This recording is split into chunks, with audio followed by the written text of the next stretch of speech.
I'm joined by Josh Reed from WIVB in Buffalo and Sal Capaccio, of course, who is the Bills reporter at WGR 550. And guys, you know, the Bills schedule is out, and let's start right at the top. 4 primetime games. I think we all thought it was possible. I don't know if we thought it was likely. You know, I think I'm in the category of surprised, not stunned, but certainly surprised. Sal, let me start with you. What was, you talked to Mike North, who, is with the NFL schedule crew, knows what he's talking about. What was your reaction after talking to Mike to 4 primetime games? Not surprised at all. The way he phrased it, really paraphrasing him, was you had the football side, the on the field side, seeing the Bills are an up-and-coming team, made the playoffs through the last 3 years, have an exciting but polarizing quarterback, should be a pretty good team again, and maybe the decline of the Patriots, coinciding with that as well. But then you had the ratings side, and he said typically networks would be like, yeah, Buffalo, not going to really do it for us. But after what the Bills did in those games that they were on national television last year and the ratings they pulled, he said the networks wanted them. So you had really the perfect storm for the Bills to get 4 primetime games this year. Dad, I thought it was, the one that jumped out to me was the Chiefs one. I mean, I thought that was, Thursday night, the thought of a Thursday night game in Orchard Park, Pat Mahomes, we know the ties to the Bills that Pat Mahomes has or would have had if he had landed here with the Bills. Josh Allen with a chance to beat Pat Mahomes in front of the Bills Mafia. Man, I tell you what, that place is going to be on fire. That is Thursday, October 15th. And that was the one, when I saw it, I went, circle that one. And that comes off of the back-to-back road games. So you're looking at, as a Bills fan, you've got back-to-back Vegas, Nashville, Thursday night football. I mean, you talk about a good time to have a fun team to be rooting for. Yeah, but if you look at the first 4 weeks, guys, including the Vegas game, there's opportunity there. I just did the math. 28-36 was the combined records of the teams the Bills will face the first 4 weeks. They do have an opportunity to get off to a good start. And look, until the bye week and then right after that, Thanksgiving and the Chargers, basically, the Bills have a pretty routine schedule. They have that one Thursday night game against Kansas City, you just referenced, Josh. But otherwise, it's all 1 o'clock starts and 2, going to West Coast, 4 o'clock starts, 4:25. That's pretty routine. After that, it's bananas. I mean, you go week 13 through 16, get this, Monday Night Football in San Francisco, coming back home for Sunday Night Football against the Steelers, possibly a Saturday game in Denver that could get flexed, and then going back Monday night East Coast against the New England Patriots. I mean, get your coffee or whatever else it is that makes you warm that you drink, because you're going to need it those Sunday games and those December games. Guys, let's talk about the competitive angle of this schedule. And Sal, you mentioned it already. The first quarter of the season, and I know players talk about all the time, they look at this schedule in quarters. That first the first quarter looks gettable. And I think the last quarter too, if the Bills need wins down the stretch, I don't think it's out of the realm to think, even with road games against Denver and against New England, a home game against Miami, those are winnable games down the stretch, right, Sal? I think so, yeah. And look, it's kind of a wash with Miami. They're going to go down to Miami in September. South Florida in September is going to be super hot. But then the Dolphins come to Buffalo, not in December, in January. This football season bleeds into January. It's going to be super cold. But you're right. The Patriots, we don't expect them to be what they have been. By the way, they get 5 primetime games. That's pretty crazy, right? But we don't expect that. And you're right. I mean, they're getting Sunday Night Football at home. We don't know what the Steelers will be with or without Ben Roethlisberger and, how he's going to be playing at that point. So I agree with that. It's a tough stretch competitively in the center. But something that also is in the Bills' favor, guys, you get the Rams, the Chargers, and the Seahawks, all 1 p.m. Eastern starts flying cross-country. Those are 10 a.m. starts West Coast time. I was just listening to Sean McVay here on the NFL Network, and I thought this was pretty interesting and really plays in favor of the Bills. The Rams are out here on the East Coast, and I believe he said it was the Eagles, week 2. Then they play in Buffalo. They are going to stay out here for an entire week on the East Coast. At least that's what their plan is as of right now. And I think that bodes really well if you're the Bills, knowing that they're going to come out here. They're not going to go back. That's kind of tough to overcome. And speaking of which, I know that the media guys, we were all kind of talking a little bit about all these West Coast games. It'll be interesting to see if the Bills would have done something like that. But there are no back-to-back West Coast trips. So, they took care of any questions that we would have had about that. On top of that, too, crack News 8 researcher AJ Feldman has discovered that the Bills do not play a single team this year coming off a bye or a Thursday game. They are one of 2 teams in the NFL who have such a friendly schedule. The Titans are the other one. So look, and Josh, you and I were joking about this on Twitter a little while earlier. Everything's coming up Millhouse for the Bills right now. I mean, 4 primetime games, no competitive disadvantages. If there was ever going to be a season where everything came together, Stephon Diggs trade, team maturing at the right time, schedule working out for you. It looks like it's happening right now for the Bills. Well, and we don't know what's going to happen with the preseason. I think that might be the most up in the air part of all of this, because if something's going to get condensed, they'll start with the preseason. So if the idea is you have maybe a little easier schedule up front to get the guys kind of where you want them to be by week 5, week 6, week 7, you're right. The schedule came up Millhouse big time for them. So who was that came up with that? Looking at Thad, you said doing the research on that. AJ Feldman. He's one of our newest sports reporters. AJ, tip of the cap to you, because I got to do the morning show tomorrow. You just saved me a lot of research. I was going to look at. You may want to double check him just to be sure, but trust him. I'm going to double check. I hope you tweeted that out, because I'm taking that, man. That is great. I try to look at that. That is a big deal. There was one year where the Bills played like 5 teams where they were coming off those buys or whatever. So look, this schedule does present some challenges for the Bills in their own right, with the physical and mental part of it, as far as the travel, like I said earlier, and playing Kansas City, as Josh said, coming off, the 2 games they're playing, as you guys were talking about. So it's going to be tough in a lot of ways. But look, given the circumstances of the teams they're playing against, AFC West, NFC West, most people said, boy, that's brutal. I think the Bills actually made out pretty well here, considering how all of that could have gone. And let's not forget, guys, everybody in their division plays those teams as well.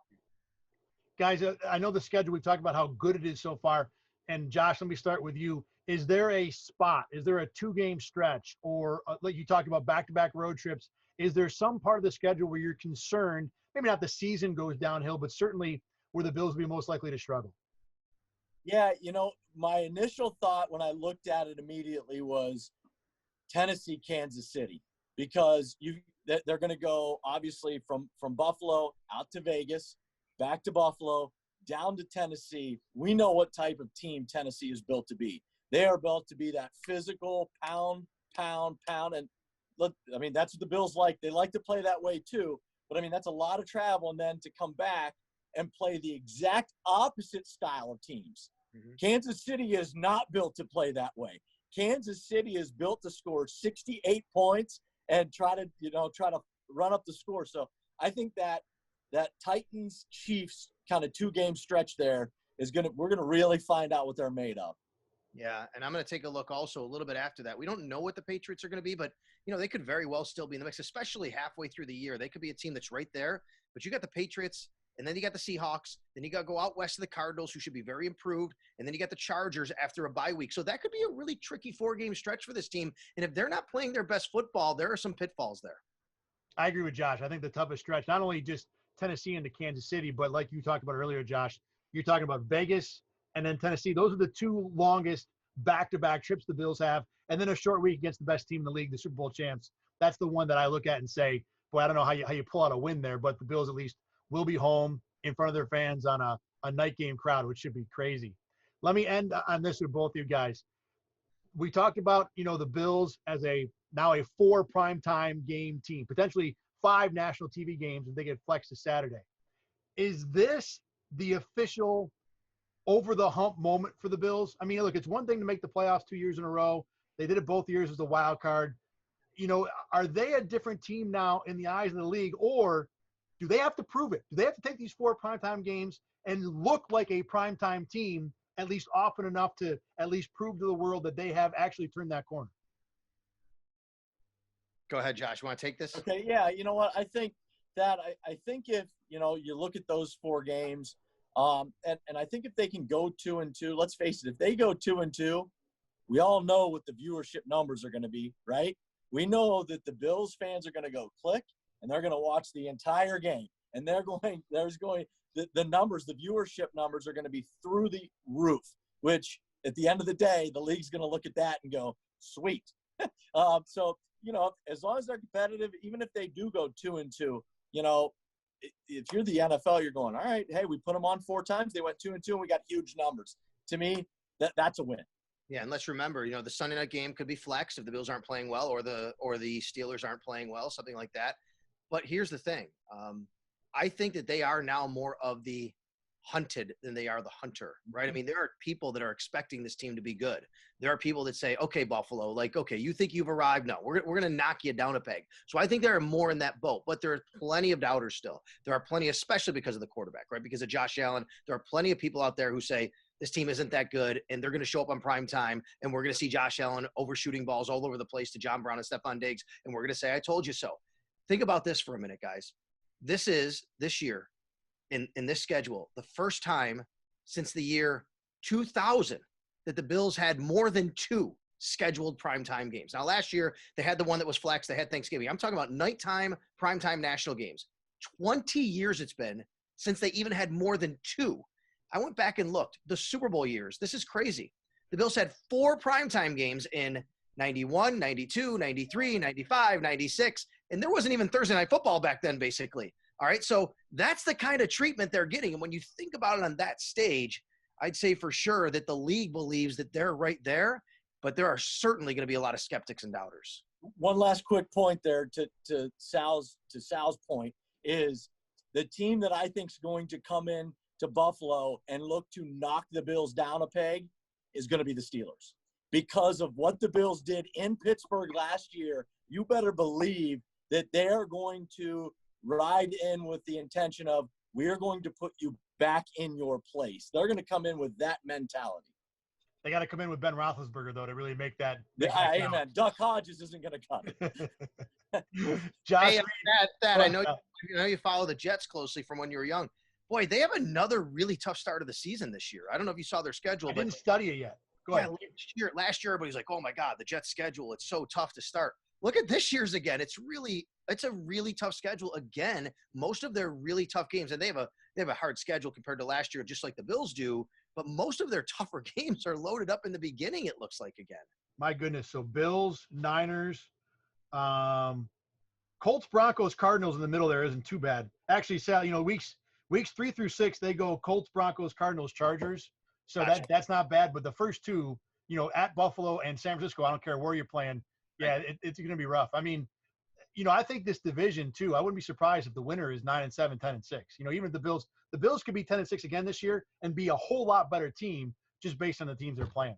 Hey, speaking of teams we followed growing up, Cleveland Browns last year, all those primetime games, a lot of 1:00 games on the schedule for the Cleveland Brownies. What did they get this year? Do you know how many primetime games? It looks like, just quickly glancing at it, looks like they have 1 primetime game, and it's the Bengals.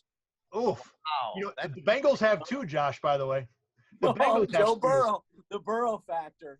Burrow effect. You never know about that. And then, of course, you don't know what the Dolphins are going to be. I do think the Bills, go week 17, you think about the Dolphins. We talked about the weather factor. But, another thing they might have caught a break on is by then Miami, I don't expect Miami to really be challenging for the playoffs. I know they should be improved, but I don't think they've arrived yet. So by then, maybe they're playing some younger guys. Maybe they're just kind of trying to get to the end and get to the finish line to evaluate their team. So from that respect, too, the Bills might have some sort of competitive advantage if it gets to that point. Yeah, I wouldn't expect any of those AFC East teams to be contending. I mean, which team other than Buffalo would you pick right now to say, oh, I think that team's still going to be in it at week 17? I give the Jets a fighting chance. Remember, guys, another extra playoff team this year, right?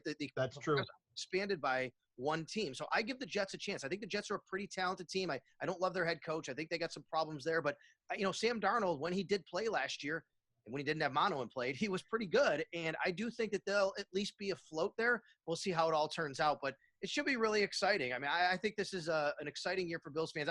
Today was a day for me, to be honest with you, that I kind of got away from thinking about everything. I really allowed myself to, and I think maybe other people did, be just maybe in the moment of the schedule and not worry about the pandemic and all those things. And there's going to be a time for that. It's going to be sad to think about.